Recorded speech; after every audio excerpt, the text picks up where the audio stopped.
तर 20 वर्ष तिथून वनस्पती पैदा नाही झाली तर लेकर कुठून पैदा होईल? जेवढा आपला महाराष्ट्र आहे पुरे हो तेवढं जपान. पण आज जपान टेक्नॉलॉजी मध्ये, टेक्सटाईल मध्ये, ऑटोमोबाईल मध्ये जगातली नंबर 1 इंडस्ट्री झाली. का? Research and talent.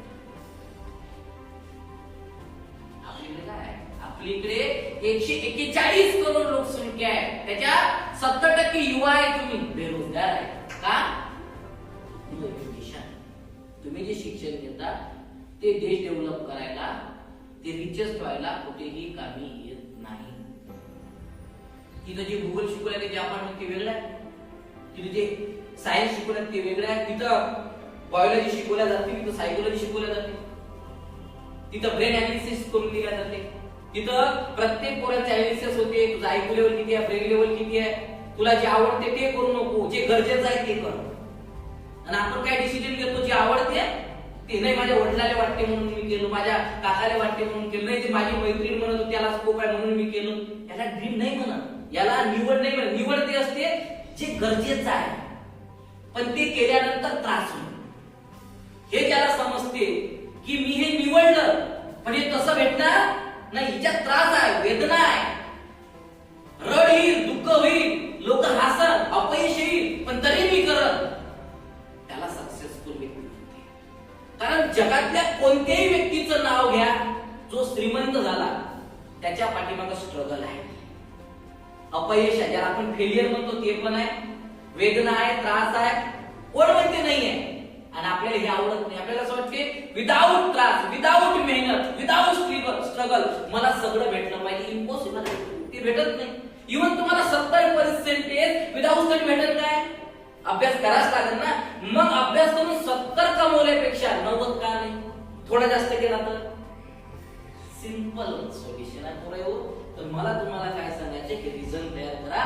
म्हणून डू मेडिटेशन. कशासाठी? For your mental health. त्याच्यानंतर डू एक्सरसाइज. मेंटल हेल्थ साठी सगळ्यात इम्पॉर्टंट आहे फिजिकल हेल्थ. तुमचं शरीर. शरीर म्हणजे काय? शरीर म्हणजे काय? स्लिम होणे, जाडवणे ते नाही. असं शरीर बनवा एक्सरसाइज करून, व्यायाम करून की जे शरीर 24 आवर एक्साइटेड अँड एनर्जेटिक आहे, फ्रेश. तुम्हाला त्रास होणार नाही, तुम्ही डिस्ट्रॅक्ट होणार नाही, डिप्रेस होणार नाही.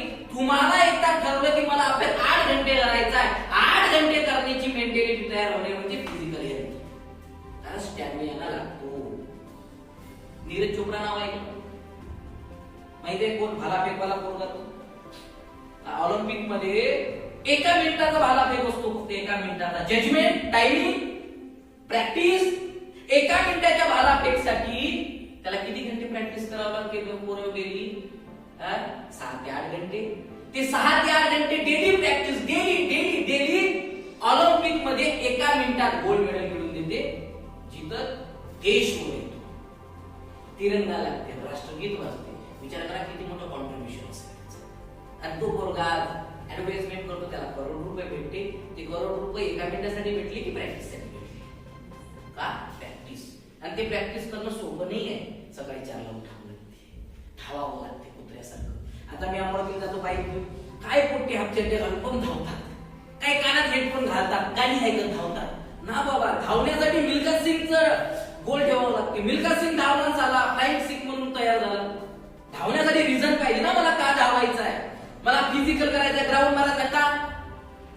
माझा साडा आहे जो SRPF मध्ये लागला, त्यानं नोकरी पत्करली नाही, मला फॉरेस्ट मध्येच लागायचं आहे. त्याला सगळे लोक सांगायला गेला, अबे 50-60 हजार रुपये महिना भेटते SRPF मध्ये, काही ती दंगी झाली तर जा लागते, जा. तो म्हणे नाही, तू माझ्याकडे आला म्हणे जिजाजी मला नाही जायचंय. म्हटलं मग फॉरेस्ट मध्ये जायचंय. म्हटलं शाबाश. गोल काय आहे? म्हणे फॉरेस्ट. म्हटलं अशा नोकऱ्या 56 भेटतात. जे गोल आहे त्याच्यावर कॉन्सन्ट्रेट कर. लोकांसाठी काय वाटते, अबे लागते, लागत नाही, बरं एक तर नोकरी लागत नाही, तुला लागली. अबे काय नोकरी म्हणजे काय लव आहे काय? नोकरी म्हणजे मेहनत. या देशामध्ये पुरे UPSC ची परीक्षा वर्षातून, 2 वर्षातून, 5 वर्षातून एकदा होते. पुरा देश जाते UPSC द्यायला, मेन्स क्लिअर करून.